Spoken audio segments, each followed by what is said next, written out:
Oftentimes when somebody comes into the office as a new practice member, or maybe I see them at church or meet them in the community somewhere, when they hear that I'm a chiropractor, many times the first thing that people will do is they go into this dissertation as far as, their neck pain and their back pain and how they know somebody who went to a chiropractor, and they swear by him because their life was changed. And the reason they do this is simply because that's what they think chiropractic is all about. They think chiropractic is about cracking necks and backs to make back pains and headaches go away, and truthfully that's for two reasons. The first off is because we've been shown to be the best at that, which is known throughout basically the world. But then secondly, it's because sadly my profession's done a bad job at explaining what it is that chiropractic is really all about. Although we're the best at dealing with those particular symptoms, that really only accounts for about this much of what chiropractic is about. In fact, chiropractic truthfully was never even designed for treating necks and backs. It was designed to be able to allow the body to function at its optimum the way God created us. But I can honestly tell you that I absolutely love what it is that I do every single day. It's not hard for me to get up early. It's not hard for me to go into the office. In fact, probably the hardest thing my wife would confirm is that I love what I do so much that she has to almost pull me away from it at times. And through the years of, having the great honor of helping thousands of patients, we've been able to see some pretty amazing transformations. Not just people having results with pains and aches and things like that going away, but even bigger than that, to see how the lives of people have been truly impacted, to see families, whose lives have been impacted in a great degree. And I'll tell you, I honestly, not only do I love what I do, but I feel like I'm really good at it. But I'll tell you what I'm not good at. I'm not good at chasing symptoms. I'm not really, when somebody comes into the office, most people who come into the office, they're referred in by friends and family, where somebody from, work or church or somebody, has been under our care, is under our care, and they understand who we are, what we do. Their life has been, changed in some way, impacted in some way. So they'll oftentimes refer in everybody they know and care about. But in those cases when somebody comes into the office and they're looking for a quick crack or pop or something like that, the reason, although I've helped so many people and they've gotten so many different, just incredible, changes in their lives, that's not really where I thrive, at chasing symptoms around. What I'm good at is I'm good at helping people in our approach to chiropractic and health, because we look beyond the symptoms. We use advanced protocols and technologies to look far beyond the symptoms. So rather than, for example, looking and focusing on a smoke detector going off in the upstairs hallway, it's not even good enough to locate and find out where's the fire. The real question comes down to if a person's wanting long-term sustainable, whether it's weight loss or improved health or whatever, we have to not just find the fire, but even greater than that, we have to establish what's the underlying cause as to why there's a fire. So the part that we're good at, the best, and why we don't thrive at chasing symptoms is because as soon as a person comes in, my immediate response is I have to look beyond the symptom, because we're not looking at how are you doing today with your life. We're looking to say, okay, where is your life and health going to be in the next year, 5 years, 10, 20, or even 30 years? Because knowing that if there's interference to the nervous system, if there's interferences that are inhibiting the body from being that full expression of life the way God created us, if we don't identify and deal with those issues, then their future is not a future of great health and life the way it's supposed to. So what we're good at is looking beyond the symptom to establish the underlying cause. But I'll tell you where I find the greatest joy and where we thrive the most is when we're able to help families to thrive as a family. When we're able to help people, for multi-generations when they come in, where not just the infants and babies and teenagers are coming in, but when we have those families, who come in, and you have from the babies all the way up to the people who are the great-grandparents in the office, because when these families get it, they can't help but want everybody they love and care about to be under care and to be able to be proactive when it comes to their health. And that's really where we thrive. We thrive at helping families to achieve better levels of understanding, empowered with truth and knowledge to be able to improve their health and improve their life, and that's how we're able to get the greatest impacts that we do. For the people who follow our recommendations, they understand that it's established based off of what's to come and not just what's there presently. And that's honestly what I love doing the most, is helping people to have their paradigm of health broken down and then build it back up with truth, so they see the potential that not only they have, but they can actually have a tangible plan about how to go after that. That's what we do, and that's how we thrive. You see, I love it when our families come in, and you take, for example, a little girl who maybe brings in her baby doll. Oftentimes, either myself or one of my docs, will grab the baby doll and treat it as if it's really a newborn baby. And we'll even oftentimes go through and do like a little bit of an analysis and use one of the instruments to adjust it, give the baby a sticker after they've, have been in the office. And, I'll never forget when a new practice member, mom, came in and she's like, "Oh, I think it's just so adorable, so cute how you do that, with the baby dolls." And I kind of looked at her and I'm like, "Well, you know why I do that, right?" And she's like, "Well, no." And I said, "Well, you see, these kids are learning from what they see. And what they see is they see a mother, you, who loves them dearly, who wants to see them healthy, who wants to do anything and everything she has to be a great mother to ensure that her kids are healthy." And I said, she doesn't have her own family at this point, but what she's doing is she's training for that day when she does. And so she's just trying to be just like you.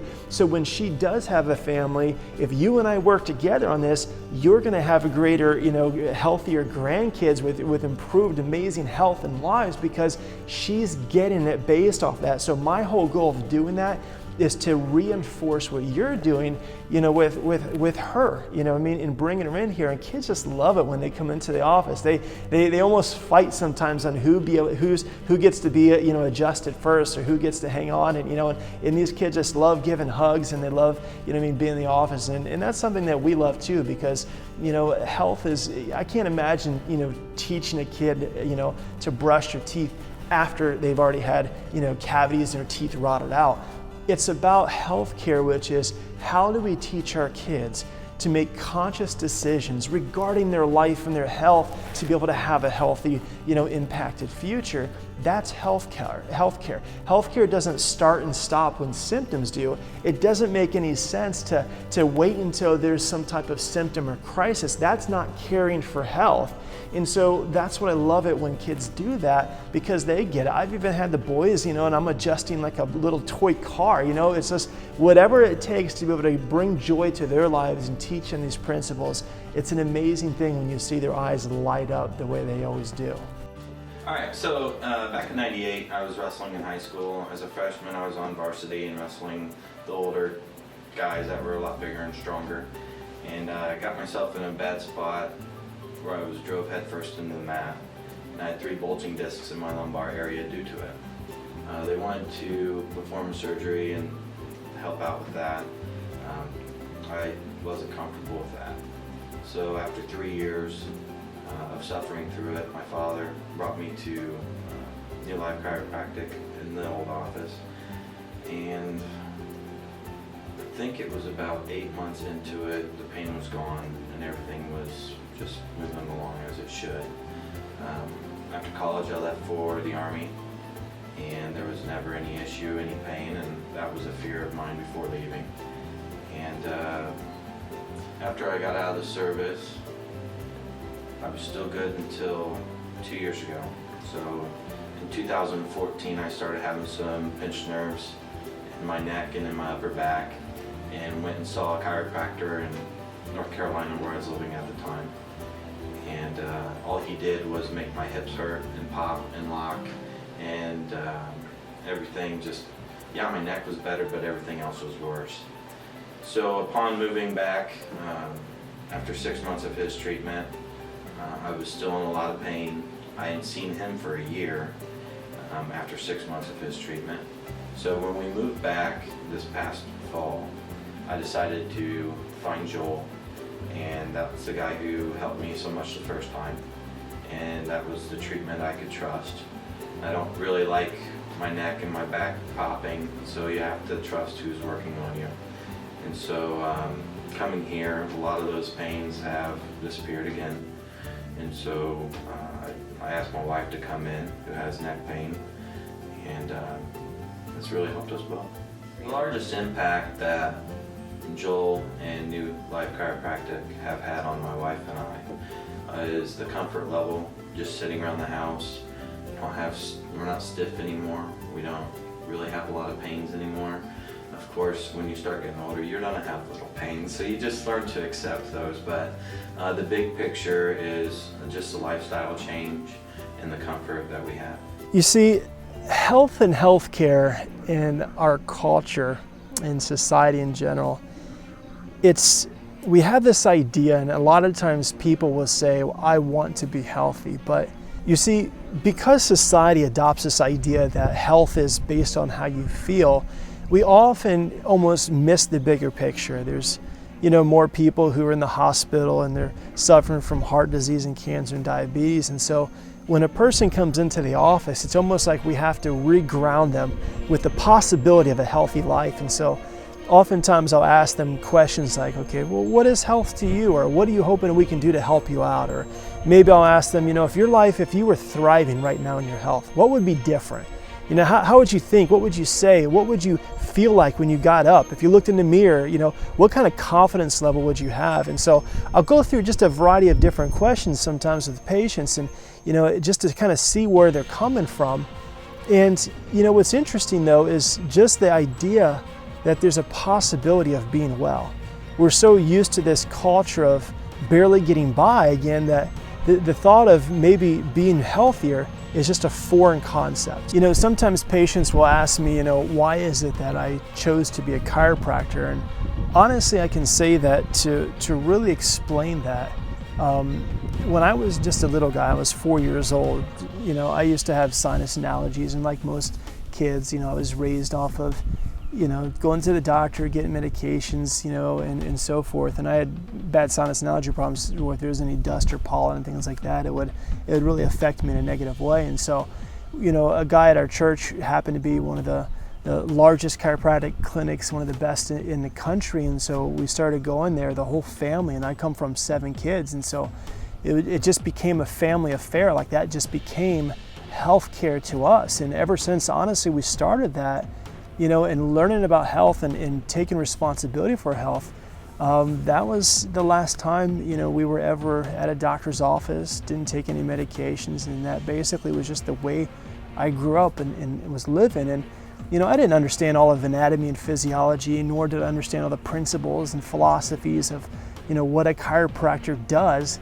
It's just, I was raised in a way that was just a way of life. And so even when my oldest daughter was born, my wife and I, we got married a month out of high school because she was, we went to prom, our junior prom together, and I try to be committed in everything I do, and I wanted to wait for the perfect gal, and I found my wife Rachel. We went to high school together, and we went to junior prom. And I know this kind of is going to segment in a way, but we just she too, since she was young, was under chiropractic here, and ever since she was a young teenager, never went and lived the life that most people do, taking medications and things like that. And so it was an experience. And so when she and I got married, we were just a month out of high school, and we got married in July, and then my oldest daughter the following year was born in September. And when she was born, we just knew that was what we wanted. We wanted our kids to be healthy. And so, back then, I was just getting ready. I was going to Ohio State at the time, getting ready to move down to go to chiropractic college. And so there we were. We showed up before we even went to friends and families and showed off our daughter. We went, right from when she was born and right to the chiropractor, because we just knew that was the right thing to do. And and so we got her adjusted, and it's been like that for all of our kids and nieces and nephews and families and patients. And it's just the way that it is for us. Like there's no other options as far as I'm concerned. Like that's just what you do. It's like teeth. Like you don't wait until you have a cavity to figure out that you need to take good care of your teeth. And So your nervous system, it's like, why would I want to wait until there's a pain before I start to make sure my kids' nervous systems are functioning at their optimum, at their very, very best? I don't want to wait until there's disease. I don't want to wait till there's a pain or a crisis. I want to be proactive. I want to make sure I understand health, and I want my kids, I want them to be as healthy as God created them to be. And so to me, that's the only way to do that, is to make sure that we're constantly going the right direction. So although I didn't know all the whys at that time, I knew enough. My wife and I, we knew enough to make that decision. And I'll never forget, there's a lot of chiropractors who are great chiropractors. And if you've ever been under chiropractic care, you know that the scope of how doctors practice is vastly different. And I've never been accused of being like other people. I mean, of course, we do deal with people. We're dealing with the spine and the nervous system, so there are going to be some similarities, but we've never been accused of being like anybody else. I'm one of only a couple people in the state that's certified and does the type of care, and truthfully, I'm the only one that does the type of care that I do because of how I do it. But when we look at what happens, we moved down to go to chiropractic college at Life University, the most renowned chiropractic college, at the time. And I'll never forget the first, class when I was in chiropractic school. I finally entered into the Doctor of Chiropractic program, and the class was being taught by a professor who was a chiropractor who retired, and he wanted to give back to the profession. So he wanted to be able to sew into students, and it was about 120 or so students in this particular classroom. And he began the lecture by basically kind of going through the syllabus and things of that nature. And he was talking about chiropractic and how, what chiropractic really is, and what it was designed for, and how he practiced, and how, the school believes. And I'll never forget when he asked, he's like, listen, if any, for those of you who have had a chiropractic experience, who've grown up in a chiropractic, you've been to a chiropractor, you have some type of experience with chiropractic, I want you to stand up. And I was shocked. I was shocked that out of like 120 students, only about 9 to 10 of us stood up and have ever been in a chiropractic care before.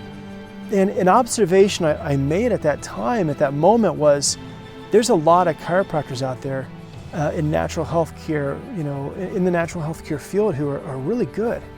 But then there are those that are, that it's not something they chose to go into, but it's almost like they were pulled into it. Those are the people who are the world changers, the people who, have the largest, most successful offices, the ones who have the greatest impact in their communities. And it's almost like an observation that I made, and even still when I think back to some of those different students, those are the ones that are out there who are really making it happen. They're the ones who stand out from the norm because they got into it for a different reason. It wasn't just that I could become a doctor, I could be a chiropractor, I could, crack necks and backs and make people's back pain go away. It was something more to where it's almost like, and many of these people were second generation chiropractic patients or chiropractic students, to where they just understood it, and they said, listen, I have this gift, this truth, this potential that's within you that you can be healthy. I've got to get this to the world. And it's almost like a burden in their hearts and in my heart to be able to take this truth and impact as many lives as possible. And I realized truthfully that not everybody wants that. Not everybody wants to accept that. Some people, they don't want to buy that. They feel comfortable with their drugs and their surgery. They feel comfortable with the choices that they're making. That's okay.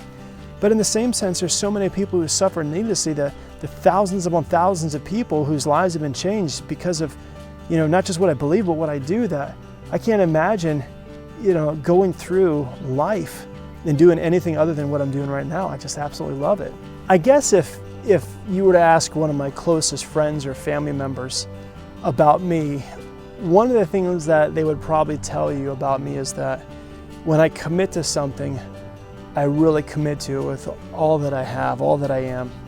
And that's what I do with, to me, this is not a career, it's not a job, it's something that it's next to the Lord and my health and in my family. It's the thing that I'm most passionate about, which is to help other people, and that's where I get my fulfillment from, in the joy. And that's really, when it comes down to it, that's what keeps me going, to where I love writing newsletters and doing workshops and classes and those things, because I'm always I love getting those moments to where people it's like the lights are turned on, and they absolutely, when they get it, it's like their life is just totally changed. And part of that is, we're growing up even, when a lot of my friends, would be at the time, some friends would be partying, horsing around. I was the type of kid who, because of the group of people that I hung out with in a small farm town in Ohio, we would get up in the early mornings and, 5 o'clock in the morning, we'd get in our mom's minivans and all of our old broken down cars, and we would go around the country, and pick all of our friends up, and we would go up to Denny's and have this all-you-can-eat breakfast for $2.19 or something crazy like that. But then after that, what we would do is we would always then go to the chiropractor, and we would always get an adjustment. So we would pull up, the chiropractor open at 7:30 in the morning, so we would get up early, go have breakfast together, and then we'd pull in, and they would open their door up, and there would be 15, 20 of us from a small farm community who would go and all get adjusted. And even, at the time, we would be late to school, to high school by a few minutes because of how it all timed out. But as long as we were to bring the assistant principal rather, a box pancake breakfast, he allowed us to be able to show up just a few minutes late because, he saw what we were doing. And so I didn't grow up like a lot of kids. I grew up, and out of that group, that core group, we'd have Bible studies on Tuesday nights and go to the chiropractor every Tuesday and Thursday morning and have breakfast together. And that was just the way it was for us. And so, out of that small group of people in that small farm community in Ohio, I think last time I counted, there was like 10 or 12 of us in that group who actually went to become chiropractors and who are now throughout the country, practicing chiropractic, principled, specific, scientific chiropractic care, and literally shaping and changing communities, and boldly being able to, with confidence, talk about the potential to truly help people and to be healthy, and that there's an innate wisdom within each of us that our bodies are created to thrive.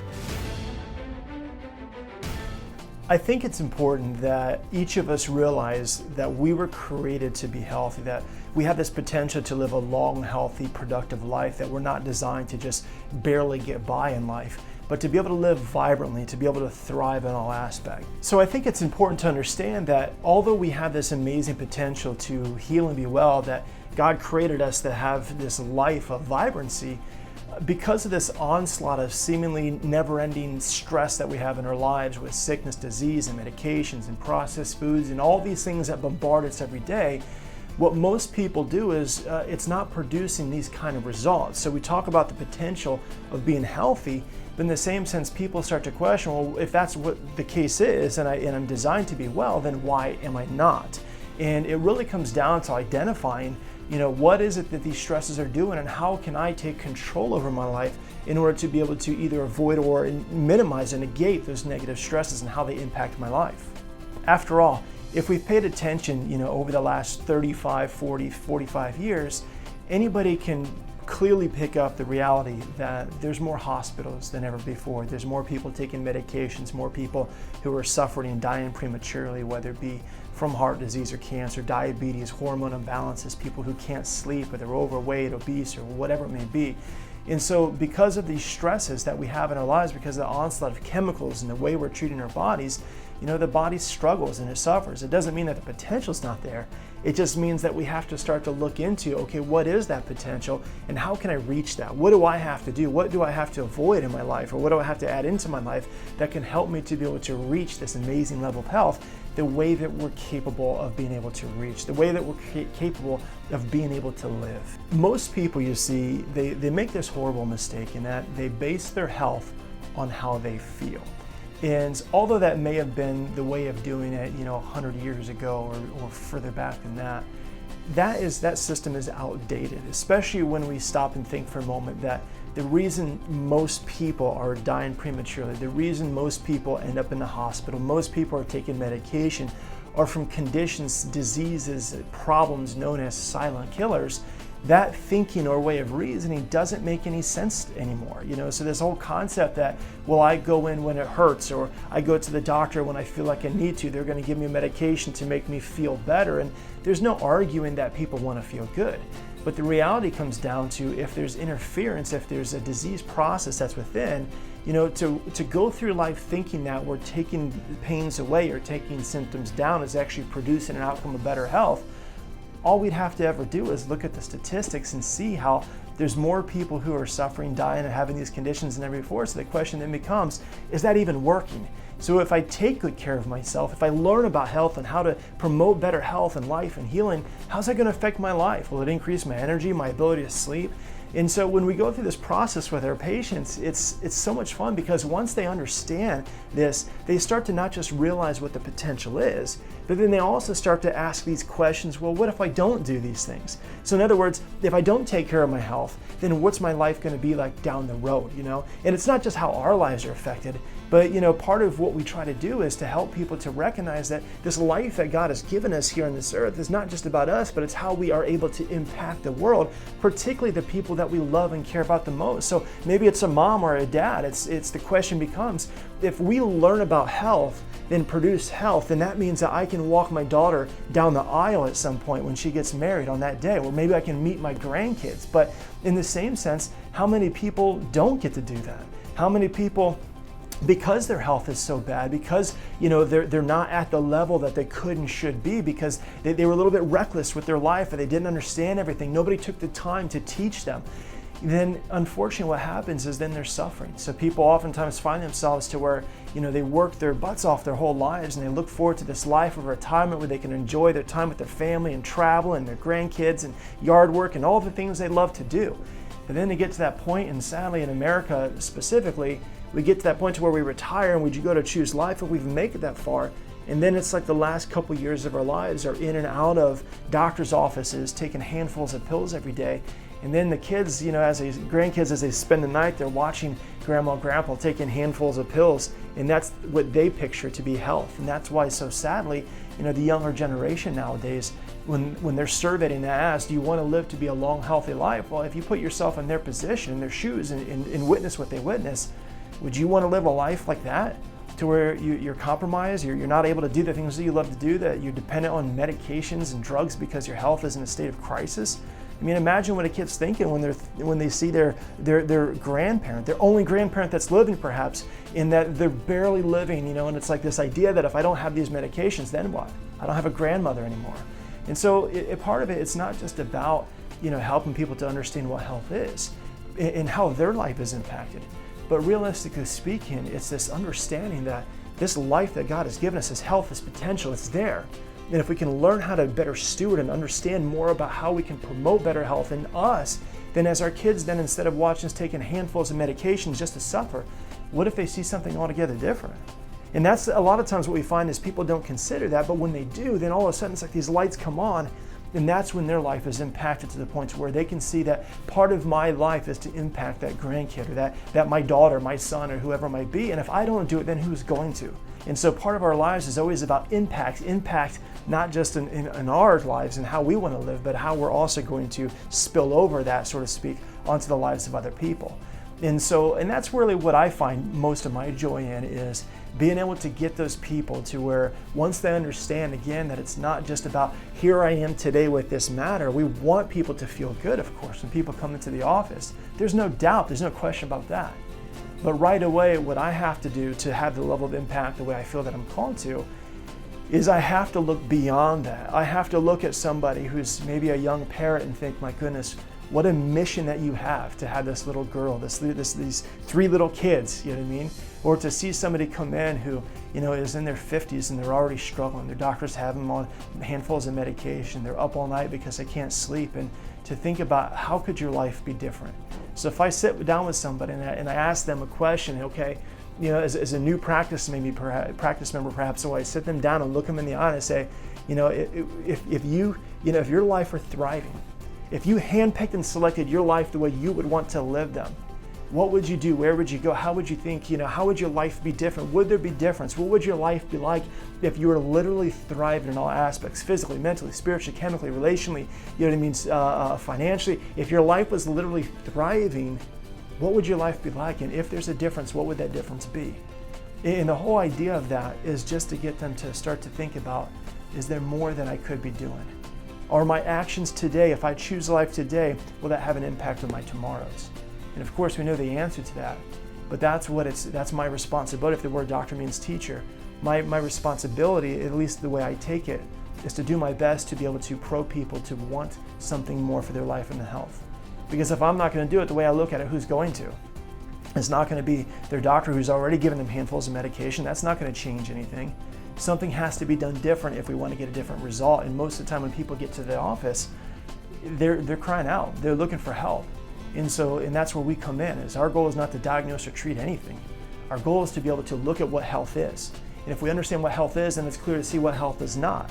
And if we look at what health is, we start to say, what does the body need to build health? And we focus on how to build health, while at the same time teaching people what tears health down. Then all of a sudden they take it from bad health and they start to be able to do this to where their lives are being transformed. And they're able to walk in a different light. They're able to attain long-term sustainable, not just weight loss and improved health, but their life then transitions into thriving. And I never get tired of being able to hear the testimonies that come along after people go through this process and they start to sleep and live and think. They even think and live more consciously and they live different. And this is what gets me up every single day and propels me to be able to go forward because I love what it is that I do. When patients come in and they ask, I have this condition, that condition, and they want to know the why behind I do what I do, I'm not going to treat you the way the last chiropractor treated you because I'm not them. And my experience, my knowledge, my conviction within is different. I have to look for the underlying causes. I have to do the best I can to identify what's keeping the body from expressing life at 100%. That's not always easy. But in the same sense, if you never look, you'll never find. But if you do look, you'd be shocked to see how so many people, it's almost that consciousness to where we'll have a parent who says, I want my kids healthy, so here's a multivitamin in a sugary-laden cereal, chemically laden cereal. And it's like, well, it's not congruent. And so part of that conviction for me is to teach parents to start to think about these little things. So then that way, if they want health for themselves and for their family, they can start to identify some of these things that are hindering their bodies from healing the way that it's supposed to. But I'll tell you from my own experience, to be in a hospital setting, when you walk through the floors and you see the kids who are strung out and laying there with tubes running in and out of their body and they're up all night screaming because of the pains that they're in, and then to see the head dietitian offer them peanut butter pie and Oreo milkshakes, like that's going to build health in any way. And so there's a paradigm shift that needs to happen. And so it has to come down to, I understand all the philosophies, I understand all the reasons why people try to convince themselves that they need to go a certain way, but if what I want for my family and if what you want, for your family, so to speak, is health, then the best idea as far as I'm concerned is to ask the question, well, what's health? And when you ask yourself that question, what's health, the next thing you know, you'll start to realize perhaps that what you're doing and what your family is doing is not congruent in terms of I'm not actually building health. What I'm doing and how I'm living my life and the stresses in my life are tearing my health down. And so then the question becomes, is that acceptable? Is there an excuse that's good enough to be able to justify that? And so we look at it from a standpoint of knowing what the potential is to truly live a life of great health and healing, but then also to be able to not just know it, but to then be able to explain it in a way that it's like the lights turn on and when they get this, and then they start to experience this. And biblically when it says that I may know him, talking about the knowing of Christ, that word knowing is experiencing. And the same thing holds true like with our patients and with me, because of what I know, which means because of what I've experienced, because what I've seen patients experience, because what our patients experience. The reason why over 90% of the people come into our office, are referred in, it's because once they get it and once they experience it, it's almost like they have the freedom to go back to their way of living and thinking. And you know what, some do that. And it's sad, but it's their choice. But in the same sense, once you know it and you experience it, then it's like, why would I want anything different than that? And that's really what it comes down to. I'm just, realistically, when I grew up just a simple farm boy, who lived a life of shoveling cow poop and working on the farm, baling hay. And that's what I love doing now. In my downtime, I raise grass-fed beef, just a small herd of grass-fed beef, all natural, because I want that for my family. I love to be on the tractors and the four-wheelers, to be outdoors and to hunt and shoot. And, if I get a chance to be on the bulldozer, I'll be on the bulldozer, or just enjoy family, because, that's just me. Some people may look at sometimes that stuff and think it's work, but for me to sit down on a tractor or a bulldozer, or for me to write a newsletter, it's not work. To me, it's life. It's doing what I love to do, and to be able to do it, to find joy in that. I mean, that's a fulfilling thing. And so, yeah, I wouldn't want to change it. I wouldn't want to change that for anything. You see, clearly everybody has their own story, and some are better than others. But when a person comes in and they're asking for help, maybe it's a pain or a sickness, suffering of some sort, maybe they want help losing weight. One of the first things that I find myself doing is I have to challenge the paradigm of what they believe health is, and perhaps even sometimes the potential of what they think is possible when it comes to their health. And the reason that's so important is because, being that everybody's different, they've had different life circumstances and different beliefs and habits that are formed through the years, they have to sometimes recognize that just because they were raised to live or think a certain way, or believe a certain way, doesn't mean that's actually the only way. It doesn't mean it's necessarily the best way. It doesn't mean that just because perhaps they had a family member who had some type of sickness like heart disease or cancer, diabetes, they can't ever believe that that's the best that they have to look forward to as well. Because sometimes people will tend to have those lies that they believe, and then they almost give up on their life. And so we have to rock that paradigm a little bit and see what it is, where are they coming from, and what do they think is possible. And then as we start to understand that, we can then direct them towards truth, that they were created to be healthy and they have this amazing potential to truly be that expression of life. And we always have to remember why these questions are important, in terms of things like, what is health? How do I get healthy? What's my potential? And it's because we're always looking for long-term sustainable, well-being.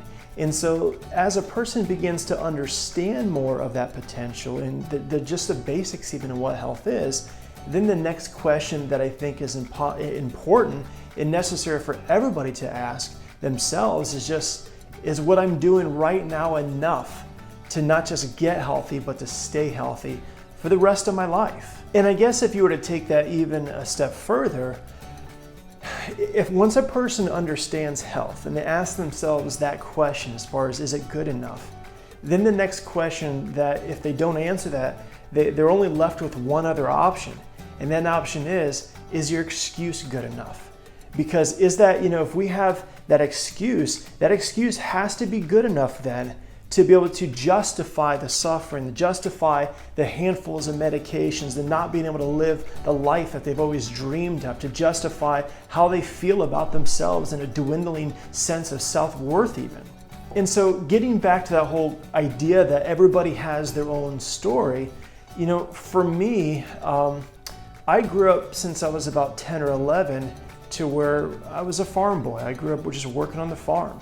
And so since I was just a kid, I'd spend long hours, full days, whether it's cutting firewood or baling hay, maybe shoveling cow poop or driving tractors around.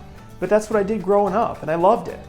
And even now to this day, I live on a farm and I raise a small herd of grass-fed beef to where, we give them only, grasses and good clean hay with minerals and filtered water to make sure that, for myself, even my family, that we're well taken care of. But we don't give them the corn, the grains. They don't have, the shots and the hormones and things of that nature. And some people, even when they hear that, they know that that's considered to be a premium meat, but they don't understand necessarily why, it is, or even why it's so important. But for me, how sometimes, if you're out sitting around a campfire, how it's just so relaxing to the mind to just almost gaze or stare into the flame. For myself, when I go out and I kind of just check on the cattle and take care of the cattle, that's kind of how it is for me. When I just see them kind of graze, and it's almost like it puts me in a place of, it's just so peaceful. It's so relaxing to me. And so I just enjoy that. And so I don't have a massive farm, but in the same sense, we raise, a big guard and things of that nature just because it's something that we believe is the right thing for us. It's just the right thing to do. So for me to, go out and do farm work, to be on the tractor, maybe bulldoze for hours and hours at a time, some people look at that as being work. Some people look at the, going out and cutting, truckloads of firewood as being work. But to me, it's just one of those things I enjoy. That's downtime. Some people love golfing or watching TV. For me, I like to work outside. I like to build things. I love to spend time with my family. I love to, go hiking or shoot guns or just I love being in the outdoors. But the other thing is, I love what I do in the sense of how we help people. And, I love it so much that sometimes, truthfully, my wife has a hard time pulling me out of the office because, for me, I enjoy sitting down and writing newsletters. I enjoy, learning something new every single day. I love getting up first thing in the morning and taking my, prayer walk, for, a half hour or more, and then just sitting down and maybe reading a Proverbs a day or reading something, out of the Word of God, and then, finding a book, and how I can better help the people in our community, because this idea is that this community can be healthy and it will be healthy. And so if I'm not going to do it, the way I look at it is who's going to. And so it's just something that it's just my desire, it's my passion, it's my purpose and destiny. And so I just really try to engage in that 100% and do everything I possibly can to not only better myself, but to do so that I can help other people more effectively reach their goals and dreams, and to be able to walk in the level of health the way God created them too. So one day I was in conversation with one of my patients who I found out that she was into family histories and would dig into family histories and see where people came from and things of that nature. And I've always been interested in knowing, because my great-grandmother on my father's side, her maiden name was Palmer. And so I always kind of in the back of my mind wondered, well, D.D. Palmer, was the discoverer of chiropractic, and B.J., his son, was the developer of chiropractic. And, I love reading through the history and the philosophies of such things. And one of the things that I in conversation with her, she says, well, do you want me to look into that? And so I'm like, well, I guess if you dig deep enough, we all kind of trace back to the Garden of Eden. But realistically, I said, you know what, that's interesting. Let's go ahead and do that. And come to find out, although it's a very distant, relationship, the Palmer family relationship is linked to, that of the developer and the discoverer of chiropractic. And so I think that's just kind of cool. And so I like being able to look back at that and just feel like, well, maybe some of that pulling inside is because of the heritage, the calling that I have, with that. And in speaking of B.J. Palmer, he once said that, you never know how far-reaching something you may say, think, or do today will affect the lives of countless millions tomorrow. And as I think about that question often, I think about, the people that we serve. And, when you ask, patients who come in, what is it that you want? If you were to think of a life of total health and healing, what would your life be like? If you felt great and energized and you didn't have to take medications because your body was functioning the way you were created, how would your life be different?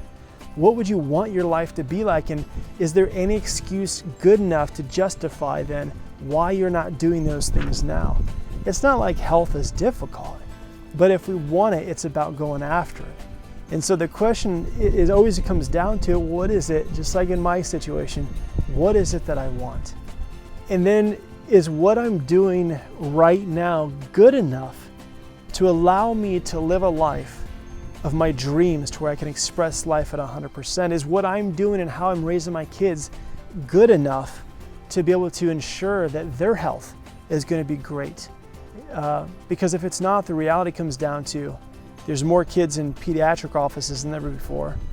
There's no lack of sickness, disease, and suffering. There's no lack of ADD and ADHD. So the question becomes, is what I'm doing good enough, not just for myself, but for my own kids, and for you and your kids, and for our culture in general?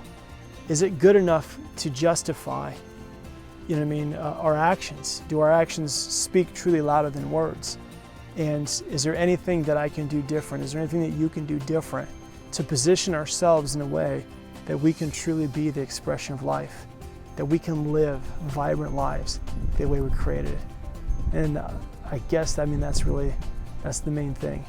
If we can help even just one person to live a better life, to be able to be more fulfilled, to be able to raise their kids in a healthy manner, then that's a victory. And I guess the good thing is that I've already seen so many miracles and I've heard so many testimonies that day by day, if there's just one more person, then it makes it all worth it. And so if over the last years upon years, we've already seen how many people, just imagine how many more people we're going to be able to help once people get it. So yeah, it's pretty amazing.